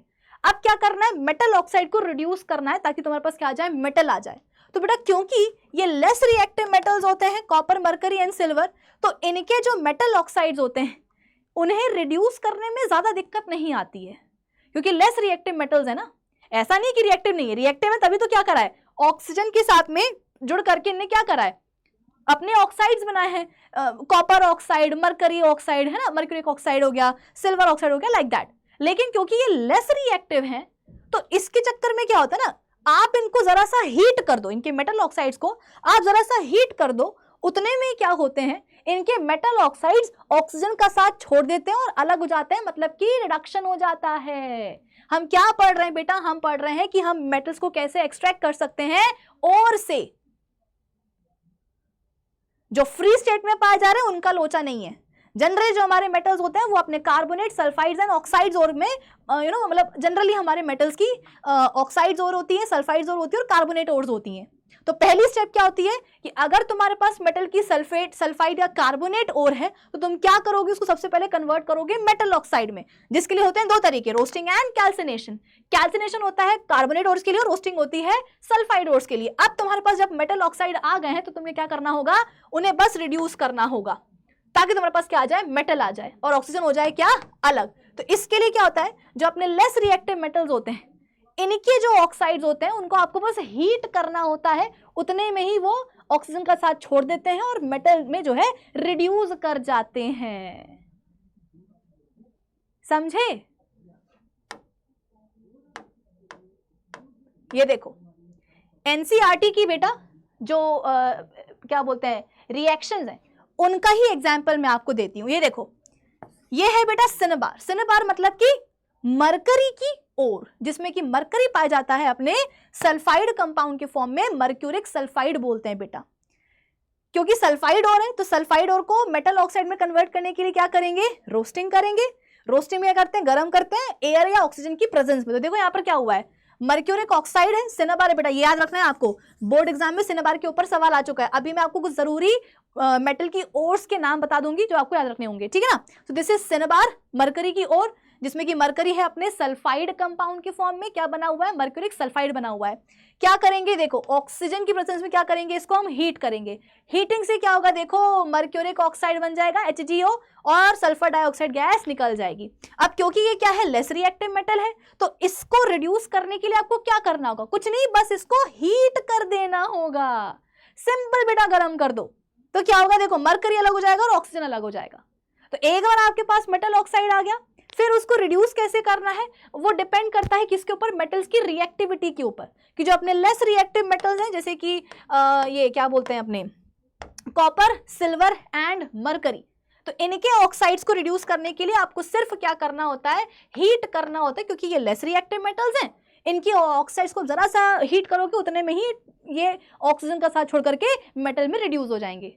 एनसीईआरटी का रिएक्शन है बेटा, इसको याद करना है, याद करो मेरे साथ। सिनबार यानी कि मरकरी की और सल्फाइड और है ये बेटा मरकरी की, मर्क्यूरिक सल्फाइड है ये। हीट करेंगे ऑक्सीजन की प्रेजेंस में, क्या होगा, मर्क्यूरिक ऑक्साइड बनेगा, सल्फर डाइऑक्साइड गैस निकल जाएगी। मर्क्यूरिक ऑक्साइड को आपको कुछ नहीं करना है, बस हीट करना, उतने में क्या होगा, ये मेटल में हो जाएगा रिड्यूस, ऑक्सीजन हो जाएगी अलग। एनसीईआरटी में बेटा कॉपर का भी एग्जांपल दिया, कॉपर भी क्या लेस रिएक्टिव मेटल है, तो उसके भी ऑक्साइड को आपको बस हीट करना होगा, उतने में क्या होगा, वो हो जाएगा मेटल में रिड्यूस, ठीक है ना। ये देखो कॉपर ग्लांस, कॉपर ग्लांस क्या है बेटा, कॉपर की सल्फाइड ओर है, ठीक है, फॉर्मूला देख लो Cu2S, क्योंकि सल्फाइड ओर है तो रोस्टिंग करेंगे, ऑक्सीजन की प्रेजेंस में क्या करेंगे, हीट करेंगे, क्या बन जाएगा, देखो क्यूप्रस ऑक्साइड बनेगा बेटा। यहां पर कॉपर के ऊपर चार्ज कितना है, +1 और ऑक्सीजन के ऊपर तो -2 है, तो क्या बना, क्यूप्रस ऑक्साइड बना और सल्फर डाइऑक्साइड गैस चली गई, ठीक है। अब देखो क्या हो रहा है, cuprous oxide plus copper glance, क्योंकि लेस रिएक्टिव मेटल है बेटा, तो इसके ऑक्साइड को मेटल में रिड्यूस करने के लिए क्या करना होगा, बस हीट करना होगा। हीटिंग से ही क्या होगा, देखो वो मेटल में हो जाएगा रिड्यूस। लेकिन आप बोलोगे कि मैम यहां पर तो कुछ अलग था, यहां पर हमारे पास सिर्फ मर्क्यूरिक ऑक्साइड था, हीट करने पर वो रिड्यूस हो गया था मरकरी में, लेकिन मैम यहां पर क्यूप्रस ऑक्साइड के साथ ये कॉपर ग्लांस क्यों चिपका हुआ है, वो इसलिए बेटा कि इस रिएक्शन में आपको यह बताया जा रहा है कि पहली स्टेप में क्या हुआ, पहली स्टेप में आपके पास कॉपर सल्फाइड था, जिसको आपने एयर या ऑक्सीजन की प्रेजेंस में हीट करना शुरू किया, तो क्या हुआ, कॉपर ऑक्साइड यानी कि जो क्यूप्रस ऑक्साइड है वो बनना जो है शुरू हुआ। अब क्योंकि ये लेस रिएक्टिव मेटल का ऑक्साइड है बेटा, ये लेस रिएक्टिव मेटल का ऑक्साइड है, जरा सा हीट करने पर ही क्या होगा, मेटल में रिड्यूस हो जाएगा। तो होता यह है कि इससे पहले कि पूरा का पूरा कॉपर ग्लांस, या आप बोल सकते हो कि पूरा का पूरा जो कॉपर सल्फाइड है वो क्यूप्रस ऑक्साइड में कन्वर्ट हो, जो जरा सा मतलब जो आप बोल सकते हो कि जैसे कि मम्मी रोटी बना रही हैं, ठीक है, तो रोटी खाने के दो तरीके हैं, या तो जब मम्मी पूरी रोटी बना लें घर के सारे लोगों की, तब क्या हो, सब लोग खाना शुरू करें कि हाँ मम्मी की रोटी बन चुकी है, अब सब क्या कर रहे हैं, मिलकर के खाना खा रहे हैं। या दूसरा तरीका क्या है कि मम्मी एक एक रोटी बनाती जाए और तुम लोग एक एक रोटी खाते जाओ। ये दो तरीके होते हैं कि मम्मी गर्मा गर्म रोटी दो, अलग से साथ मिलकर नहीं खाना है, मम्मी आप तो बस बनाते जाओ, हम खाते जाएंगे, तो यहाँ मम्मी बना रहे, यहाँ पे तुम खा रहे हो। यहाँ पर बेटा वैसे ही हो रहा है कि कॉपर सल्फाइड क्यूप्रस ऑक्साइड में कन्वर्ट हो रहा है ना, कॉपर सल्फाइड क्यूप्रस ऑक्साइड में कन्वर्ट हो रहा है, और जैसे जैसे बेटा जैसे जैसे क्यूप्रस ऑक्साइड बन रहा है, हीटिंग से क्या हो रहा है, वो लगे हाथ कॉपर में रिड्यूस भी हो रहा है। कि यहां पे ना उसका इंतजार नहीं है कि जब मम्मी की रोटियां बन जाएंगी तब सब मिलके खाएंगे, यहां पर उसका कॉन्सेप्ट नहीं है। यहां पर तो ये है कि हाँ ये बनता जा रहा है और यहां पर जो है ना वो रिड्यूस होता जा रहा है। तो यहां पर जो कॉपर सल्फाइड आपको दिख रहा है बेटा इस रिएक्शन में, ये बता रहा है कि यार अभी ना पूरा का पूरा जो कॉपर सल्फाइड है वो कॉपर ऑक्साइड में रिड्यूस नहीं हुआ है, प्रोसेस अभी भी जारी है कि सल्फाइड जो है वो ऑक्साइड में कन्वर्ट हो रहा है, और जैसे जैसे ऑक्साइड बनता जा रहा है वैसे वैसे वो हीटिंग से मेटल में रिड्यूस होता जा रहा है। तो यहां पर जो कॉपर सल्फाइड है इसकी प्रेजेंस हमको ये बता रही है कि अभी पूरा कॉपर सल्फाइड कॉपर ऑक्साइड में कन्वर्ट हुआ नहीं है, अभी हो रहा है। आई बात समझ में बेटा? ये एनसीईआरटी की रिएक्शंस हैं, अगर इनको हल्के में ले लिया ना तो फिर एग्जाम तुमको हल्के में ले लेगा। तो जो अपने लेस रिएक्टिव मेटल्स होते हैं, ध्यान रखना, उनके ऑक्साइड्स को मेटल में रिड्यूस करने के लिए कुछ नहीं करना होता, बस आपको सिंपली हीट करना होता है। बेस्ट एग्जांपल आपकी एनसीईआरटी बुक में ऑलरेडी गिवन है रिएक्शंस के थ्रू, कि ये मरकरी की वो है सल्फाइड हो रहा है सिनेबार, रोस्टिंग कर दो, क्या बन जाएगा, मर्क्यूरिक ऑक्साइड बन जाएगा। गर्म कर दो, मरकरी अलग ऑक्सीजन अलग। कॉपर ग्लांस है, कॉपर के सल्फाइड हो रहे हैं, गर्म कर दो, रोस्टिंग कर दो, क्या बन जाएगा, क्यूप्रस ऑक्साइड। गर्म कर दो, क्या बन जाएगा, कॉपर ऑक्स, सल्फर डाइऑक्साइड निकल जाएगी अलग, क्योंकि कॉपर ग्लास भी साथ में चल ही रहा है। ठीक है, चलो इतना पल्ले पड़ा कि जो अपने लेस रिएक्टिव मेटल्स होते हैं उनके मेटल ऑक्साइड्स को कन्वर्ट करने के लिए कुछ नहीं करना होता, बस हीट करना होता है। अब हम जाते हैं बेटा कहां, ऊपर। ऊपर कहां, मॉडरेटली रिएक्टिव मेटल्स के पास। इनकी कहानी तो बेटा बहुत आसान थी कि हाँ मेटल ऑक्साइड है, लेस रिएक्टिव मेटल के ऑक्साइड्स हैं, गर्म कर दोगे, जरा सा हीट कर दोगे, उतने में क्या होगा, मेटल में रिड्यूस हो जाएंगे। लेकिन जो अपने मॉडरेटली रिएक्टिव मेटल्स हैं प्लस जो अपने हाईली रिएक्टिव मेटल्स हैं बेटा, इनके जो ऑक्साइड्स होते हैं वो बहुत स्टेबल होते हैं। तो आप ऐसा समझ लो कि ये जो मॉडरेटली और ये जो हाईली रिएक्टिव मेटल्स होते हैं, ये मेटल्स जब ऑक्सीजन के साथ में जुड़ करके अपने ऑक्साइड बनाते हैं बेटा, तो इनकी जो एफिनिटी होती है, इनका जो प्यार होता है, जो लगाव होता है ऑक्सीजन के लिए, वो बहुत ज्यादा होता है। तो अगर तुम बोलोगे कि ए सुनो, एल्यूमिनियम नहीं, हाँ तुम क्या हो, जिंक के ऑक्साइड हो, चलो तुमको हम क्या करेंगे, हीट करेंगे। भाई जैसे कि हमने कॉपर के ऑक्साइड को हीट किया था, वो रिड्यूस हो गया था, वैसे ही हम क्या करेंगे, जिंक के भी ऑक्साइड को हीट कर देंगे तो वो रिड्यूस हो जाएगा। तो बेटा तुम्हारी गलत फहमी है। जिंक बोलेगा कि ऐसे कैसे, मैं तो अच्छा खासा रिएक्टिव मेटल हूं, मेरी जो एफिनिटी ऑक्सीजन के लिए, मेरा जो प्यार है ऑक्सीजन के लिए, वो तो बहुत ज्यादा है, मैं कैसे जो है ना हीटिंग से जो है ना ऑक्सीजन का साथ छोड़ दूं, मैं नहीं छोड़ूंगा। यानी कि बेटा जो अपने मॉडरेटली रिएक्टिव मेटल्स होते हैं ना, ये बड़े ढीठ टाइप के होते हैं। ये बोलते हैं कि भैया हमारे जो ऑक्साइड्स हैं, हम तो कभी भी जो है ना ऑक्सीजन का साथ नहीं छोड़ेंगे। तो बेटा करना तो पड़ेगा, क्या करना पड़ेगा, जब घी सीधी उंगली से ना निकले तो उंगली टेढ़ी करनी पड़ती है। तो यहां पर हम क्या करते हैं, मॉडरेटली रिएक्टिव मेटल्स के ऑक्साइड्स को रिड्यूस करने के लिए हम करते हैं इस्तेमाल रिड्यूसिंग एजेंट का, कि भाई या तो तुम लोग सिंपल हीटिंग से टूट जाओ, और अगर रिड्यूस नहीं हुए तो फिर हम क्या करेंगे, रिड्यूसिंग एजेंट का इस्तेमाल करेंगे, जो नलायको तुम्हारे ऑक्साइड्स में से तुम्हारी ऑक्सीजन को तुमसे छीन लेगा, ताकि तुम क्या हो जाओगे, मेटल में रिड्यूस। ठीक है, तो रिड्यूसिंग एजेंट के तौर पे बेटा हम इस्तेमाल करते हैं किसका, कार्बन का या कार्बन मोनोऑक्साइड का। आपकी एनसीईआरटी तो देखो कार्बन ही बोलती है, मैक्सिमम वो कार्बन मोनोऑक्साइड की बात करती है। देखो कार्बन एंड कार्बन मोनोऑक्साइड बेटा दोनों ही क्या होते हैं, बहुत ही बढ़िया रिड्यूसिंग एजेंट होते हैं। कौन होता है रिड्यूसिंग एजेंट, जो सामने वाले से जा करके उसकी ऑक्सीजन छीन ले, बदले में खुद हो जाए ऑक्सीडाइज। यानी कि मान लो कि तुम्हारे सामने क्या है, जिंक ऑक्साइड, तो और तुमने उस पर क्या डाल दिया, कार्बन डाल दिया। भाई तुम्हें तो मेटल ऑक्साइड को मेटल में रिड्यूस करना था, तो तुमने क्या करा, तुमने लिया जिंक ऑक्साइड, उसमें तुमने डाल दिया क्या, कार्बन। कार्बन क्या है, रिड्यूसिंग एजेंट है, वो क्या करेगा, सामने वाले को जाकर के रिड्यूस करेगा। कैसे, तो बेटा जिंक ऑक्साइड की ना ऑक्सीजन को बोलेगा कि ए ऑक्सीजन इधर आओ, तो ऑक्सीजन भी क्या होगा, जिंक के साथ बॉन्ड तोड़ करके कहाँ आ जाएगी, कार्बन के पास आ जाएगी और जाके चिपक जाएगी उसके साथ। यहाँ पे क्या बन जाएगा बेटा, यहाँ पर बन जाएगा कार्बन मोनोऑक्साइड। यानी कि कार्बन ने उसको तो रिड्यूस कर दिया, बदले में देखो खुद हो गया ऑक्सीडाइज और जिंक हो गया अकेला। अच्छा हुआ ना, क्योंकि जिंक हमें अकेला ही चाहिए था।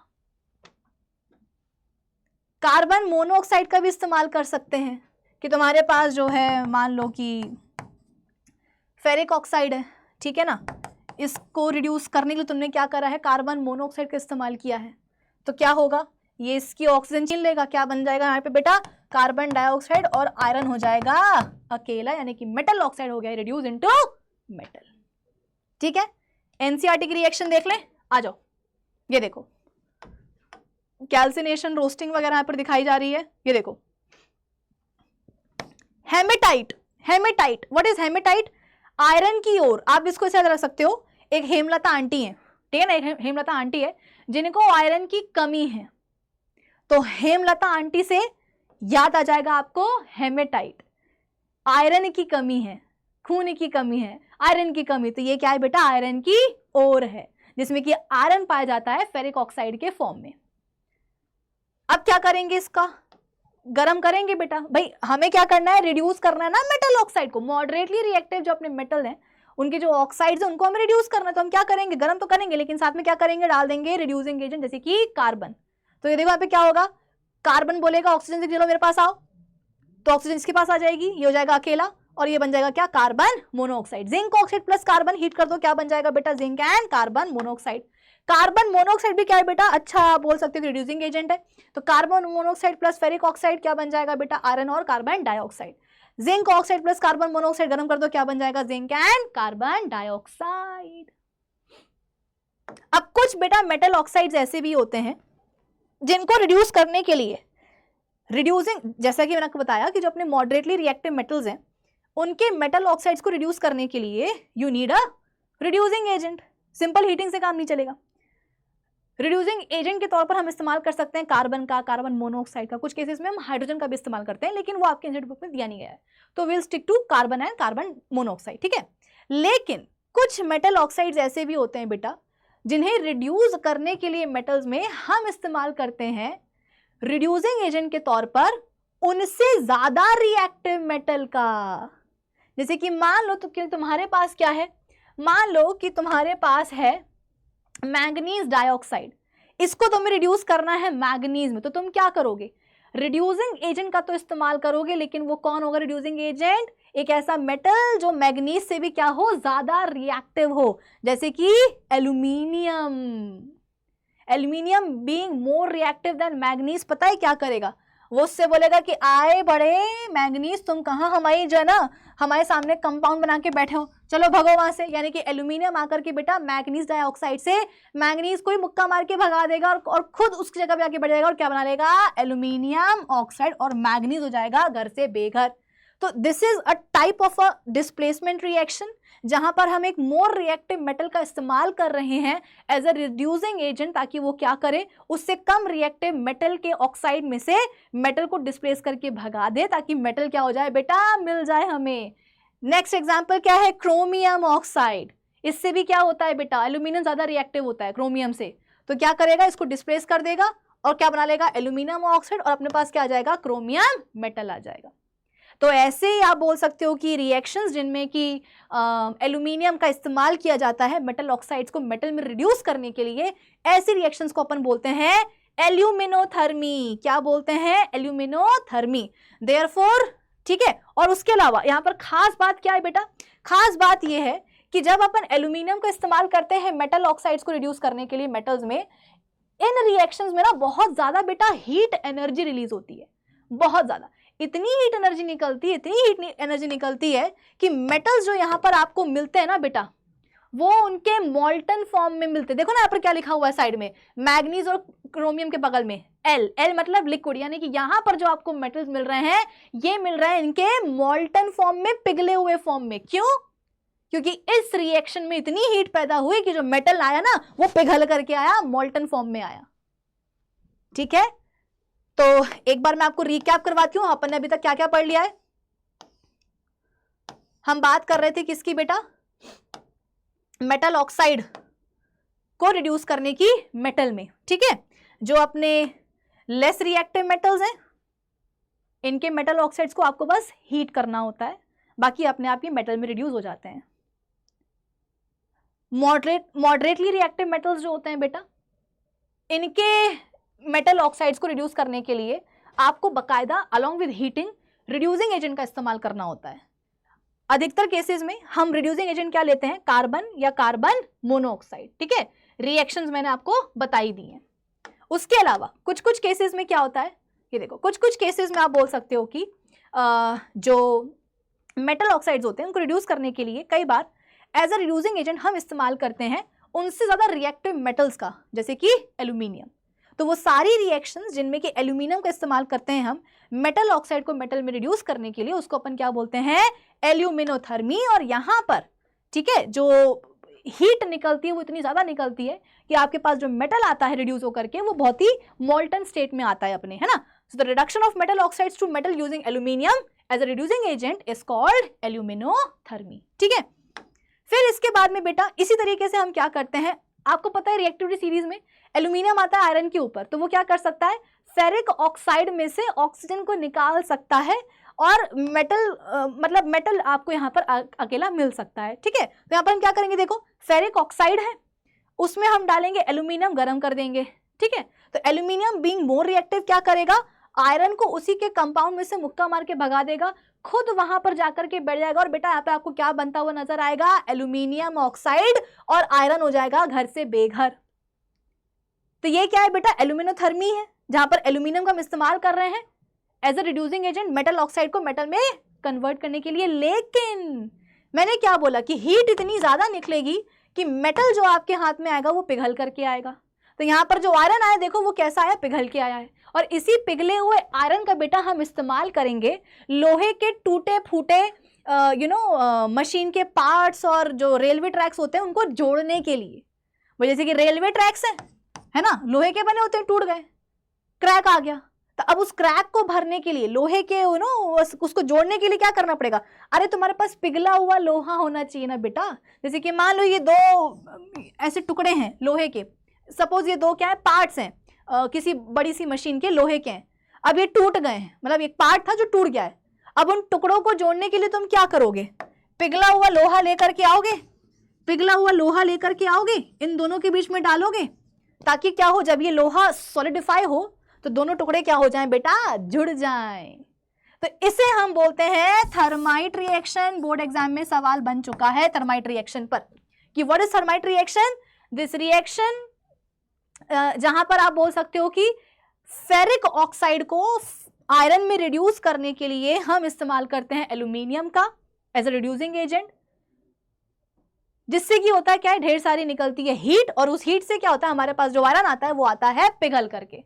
इसे हम बोलते हैं स्पेसिफिकली थर्माइट रिएक्शन, जिसका इस्तेमाल हम करते हैं वेल्डिंग पर्पस के लिए, जो मशीन के जो रेलवे ट्रैक्स वगैरह जो होते हैं उनके जो ब्रोकन पार्ट्स होते हैं उनको जोड़ने के लिए। And this reaction is known as thermite reaction, ठीक है। चलिए जी, अब हम बात करते हैं किसकी, अपनी रिएक्टिविटी सीरीज में जो अपने हाईली रिएक्टिव मेटल्स होते हैं उनकी बात करते हैं। कहां गए अपने, ये इनकी बात हो गई, इनकी बात हो गई, इनकी। अब अपन बात करते हैं हाईली रिएक्टिव मेटल्स की, sodium, potassium, magnesium, calcium, aluminium की। बेटा ये तो इनसे भी गए गुजरे हैं, मतलब कि ये तो हाईली रिएक्टिव मेटल्स हैं, इनकी जो प्यार मोहब्बत होती है ऑक्सीजन को लेकर के बेटा वो तो बहुत ज्यादा होती है, इतनी ज्यादा होती है कि हम इनसे बोलते हैं कि यार, मतलब इनके मेटल ऑक्साइड से हम बोलते हैं कि यार सुनो, तुमको हम गर्म कर दे रहे हैं, है ना। हाईली रिएक्टिव मेटल्स के ऑक्साइड से हम बोलते हैं कि तुम लोग को हम गर्म कर दे रहे हैं, क्या तुम लोग हो जाओगे मेटल में रिड्यूस, तो कहते नहीं हम नहीं होंगे। हमने बोला काम करते हैं, जब उंगली टेढ़ी करनी पड़ती ना बेटा तभी काम बनता, तो हमने बोला कि अच्छा हम क्या करते हैं, हम जो हाईली रिएक्टिव मेटल्स हैं उनके ऑक्साइड्स को रिड्यूस करने के लिए अलॉन्ग विद हीटिंग हम इस्तेमाल करते हैं रिड्यूसिंग एजेंट का, जैसे कि कार्बन मोनोऑक्साइड। तो ये बोलते हैं कि हाँ हाँ करो करो, अब हम कार्बन का इस्तेमाल कर रहे हैं रिड्यूसिंग एजेंट के तौर पर, लेकिन बेटा ये रिड्यूस ही नहीं हो रहे हैं। हमने क्या करा, हमने और गर्म मतलब हीट किया, इतना टेम्परेचर बेटा, इतना टेम्परेचर कि अल्टीमेटली उस टेम्परेचर पर पता है क्या होता है, ये मेटल ऑक्साइड्स कार्बन के साथ ही बॉन्ड बना लेते हैं बेटा, मेटल कार्बाइड बन जाते हैं। कहने का मतलब ये है कि जो अपने हाईली रिएक्टिव मेटल्स हैं इनके जो ऑक्साइड्स हैं इनको रिड्यूस करना बहुत मुश्किल है, बहुत मुश्किल है। हीटिंग से रिड्यूसिंग एजेंट का इस्तेमाल कर लो, कुछ भी कर लो, ये इतने आसानी से बेटा रिड्यूस नहीं होने वाले हैं, ठीक है ना। देखो क्या बोल रहे हैं यहाँ पर आगे, the highly reactive metals such as potassium, sodium, calcium, magnesium, aluminium जो ऊपर आते हैं एक्टिविटी सीरीज में, can not be obtained by reduction of their oxides by heating with carbon या फिर एल्यूमिनियम। दिस इज बिकॉज ये हाईली रिएक्टिव मेटल्स और उनकी जो एफिनिटी और ऑक्सीजन के लिए वो बहुत ज्यादा है किसी भी कार्बन या एल्यूमिनियम के कंपैरिजन में। Thus oxides of highly reactive metals are very stable. Hence if carbon is used, they have to be treated या heated very strongly to reduce them to a free metal. At such a high temperature क्या होता है बेटा, metal कई बार combine हो जाता है carbon के साथ और क्या बना लेता है, मेटल कार्बाइड बना लेता है। तो फिर क्या करें, क्योंकि मेटल भाई हाईली रिएक्टिव मेटल है, भले कितना भी हाईली रिएक्टिव मेटल क्यों ना हो, लेकिन मेटल तो चाहिए ना, क्या करें। तो बेटा होता यह है कि हमें करना पड़ता है इलेक्ट्रोलिटिक रिडक्शन। जो हाईली रिएक्टिव मेटल्स होते हैं उनके क्लोराइड्स या उनके ऑक्साइड्स का हम करते हैं इलेक्ट्रोलिटिक रिडक्शन, सिंपल हीटिंग से, रिड्यूसिंग एजेंट का इस्तेमाल करके बेटा यहाँ पर काम नहीं चलने वाला है। यहाँ पर हमें करना पड़ता है हाईली रिएक्टिव मेटल्स के लिए इस्तेमाल क्या, इलेक्ट्रोलिटिक रिडक्शन। तो हाईली रिएक्टिव मेटल्स के जो ऑक्साइड्स होते हैं या जो इनके पिघले हुए क्लोराइड्स होते हैं उनका हम करते हैं इलेक्ट्रोलिटिक रिडक्शन। आप बोलोगे कि मैम इलेक्ट्रोलिटिक रिडक्शन में क्या होता है, तो देखो मैं बताती हूँ। आप लेते हो एक कंटेनर, ठीक है, उसमें आप डालते हो 2 इलेक्ट्रोड्स। इस वाले इलेक्ट्रोड को आपने कनेक्ट किया है बैटरी के पॉजिटिव टर्मिनल से और इसको आपने जोड़ा है बैटरी के नेगेटिव टर्मिनल से। तो ये बन जाएगा आपका एनोड, मतलब कि पॉजिटिवली चार्ज्ड इलेक्ट्रोड। ये बन जाएगा आपका कैथोड, यानी कि नेगेटिवली चार्ज्ड इलेक्ट्रोड। इसके ऊपर होगा पॉजिटिव चार्ज और इसके ऊपर होगा नेगेटिव चार्ज, ठीक है। अब आपने क्या किया, जो हाईली रिएक्टिव मेटल है सपोज सोडियम, उसके पिघले हुए क्लोराइड को आपने इसमें डाल दिया, ठीक है। उसके देखो पिघले हुए क्लोराइड को आपने डाल दिया, यानी कि आपने डाल दिया मोल्टन NaCl। क्या डाल दिया बेटा, मोल्टन NaCl। अब क्या होगा, इलेक्ट्रिक करंट पास करवा दो। तो जब बेटा इलेक्ट्रिक करंट पास होगा तो क्या होगा भाई, ये जो पिघला हुआ NaCl है ये अपने आयंस में टूटेगा ना। यहाँ पर क्या बनेंगे, यहाँ पर बनेंगे ढेर सारे Na पॉजिटिव, अलग कलर से बनाती हूँ, यहाँ पर बनेंगे बहुत सारे Na पॉजिटिव और Cl नेगेटिव आयंस। भी तुमने पिघला हुआ डाला था NaCl, करंट पास करा दे तो क्या होगा, वो टूट जाएगा। बहुत सारे पे क्या बनेंगे, सोडियम आयंस और क्लोराइड आयंस। अब देखो क्या होगा, ऑपोजिटली चार्ज्ड जो मतलब जो आयंस हैं वो अट्रैक्ट होकर के कहाँ जाएंगे, ऑपोजिटली चार्ज्ड इलेक्ट्रोड के पास। भाई ये जो देखो ये सोडियम आयन तुमको दिख रहा है, ये पॉजिटिव आयन है, तो ये कहाँ जाएगा, अट्रैक्ट होकर के उस इलेक्ट्रोड के पास जिसके पास है नेगेटिव चार्ज, बोले तो कैथोड। तो ये सारे बेटा सोडियम आयंस कहाँ जाएंगे, ये सारे सोडियम आयंस जाएंगे कैथोड के पास। और कैथोड के पास जाने पर क्या होगा बेटा, ये हो जाएंगे रिड्यूस। कैसे, देखो ये रहा एक सोडियम आयन जो आया कहाँ, कैथोड के पास। बेटा सोडियम का एटम, सोडियम आयन बनता कैसे है, पॉजिटिव आयन कैसे बनता है, इलेक्ट्रॉन को लूज करके, है ना। ये अपना इकलौता वैलेंस इलेक्ट्रॉन बाहर निकाल देता है, तो ये क्या बन जाता है, सोडियम आयन बन जाता है। अब जब ये सोडियम आयन पहुंचा कहाँ, कैथोड के पास, तो तुमको पता है कैथोड क्या होता है, नेगेटिवली चार्ज इलेक्ट्रोड होता है, यानी कि यहाँ पे बहुत सारे क्या होते हैं, नेगेटिव चार्जेस होते हैं, इलेक्ट्रॉन्स होते हैं। तो ये सोडियम आयन सोचते हैं कि यार एक काम करते हैं ना, बहुत हो गई आयंस की जिंदगी, एक काम करते हैं अब दोबारा से जो ना एटम बन जाते हैं। यानी कि अब ये सोडियम आयन कैथोड पे आकर के क्या करता है बेटा, इलेक्ट्रॉन को गेन करता है। पहले इसने लूज किया था, अब ये गेन करेगा, वापस से अपना इलेक्ट्रॉन लेकर के आएगा एटम के अंदर, जिससे कि अल्टीमेटली क्या बन जाएगा, सोडियम एटम बन जाएगा।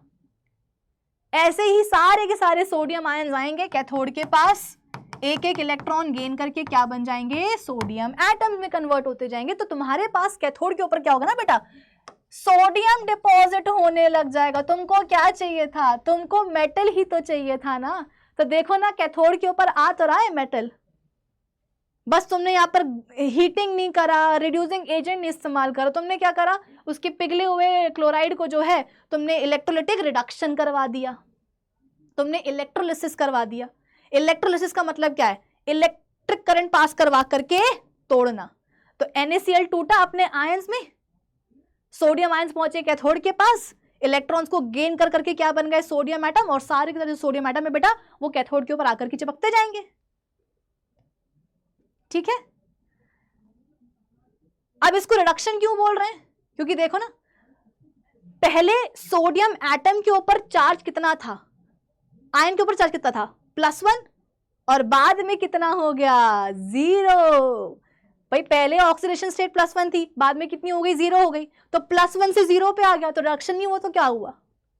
ठीक है, जो क्लोराइड आयन से बेटा वो क्या करेंगे, वो जाएंगे एनोड के पास, और यहां जाकर के क्या करेंगे, जो एक एक इलेक्ट्रॉन ने गेन किया था उसको ये लूज कर देंगे, और क्या बन जाएंगे, क्या बन जाएंगे, क्लोरीन एटम बन जाएंगे।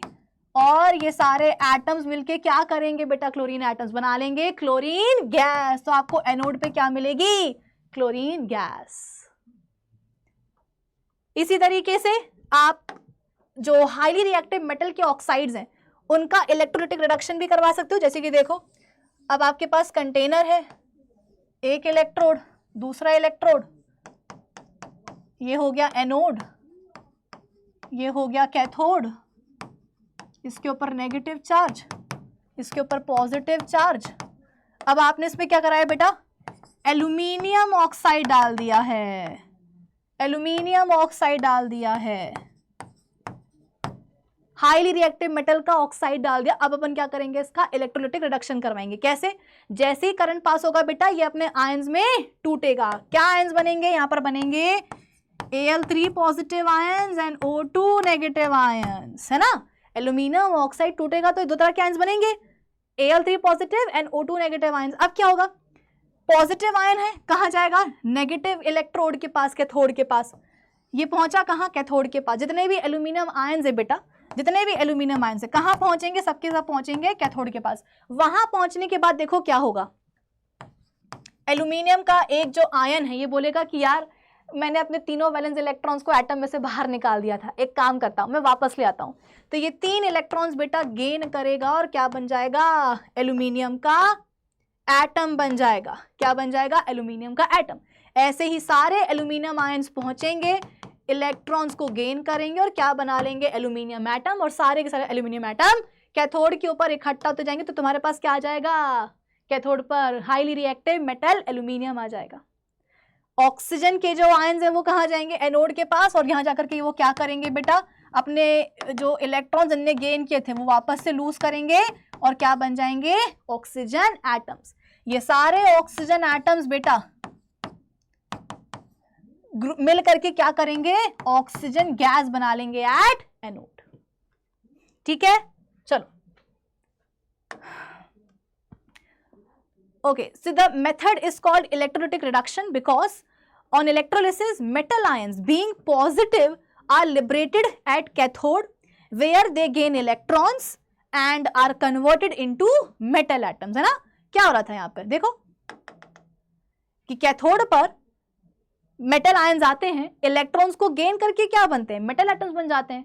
तो ये बेटा इलेक्ट्रॉन्स का एडिशन हो रहा है, ऑक्सीडेशन से देखो ना, +3 से 0 हो रही है तो रिडक्शन तो हुआ ना। Electrolysis of molten sodium chloride, when sodium chloride melts it splits into sodium ion and chloride ions. When electricity is passed, ये अलग अलग हो जाते हैं। सोडियम आयंस कहाँ जाएंगे, कैथोड के पास, इलेक्ट्रॉन्स को गेन करके क्या बन जाएंगे, सोडियम एटम्स। क्लोराइड आयंस क्या बन जाएंगे बेटा, क्लोरीन एटम। क्या बना लेंगे, क्लोरीन गैस बना लेंगे। ये देखो एनोड पर ये रिएक्शन हो रही है, कैथोड पर ये रिएक्शन हो रही है।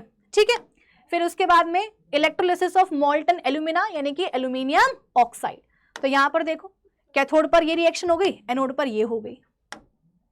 That's it. आज की सेशन के लिए बस इतना ही।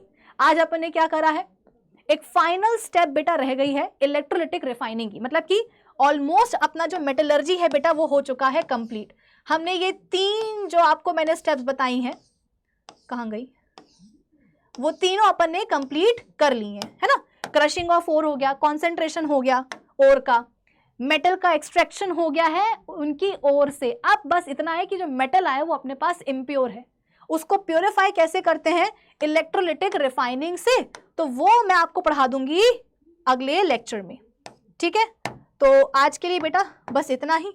अब हम मिलते हैं कहाँ, अपने अगले लेक्चर में।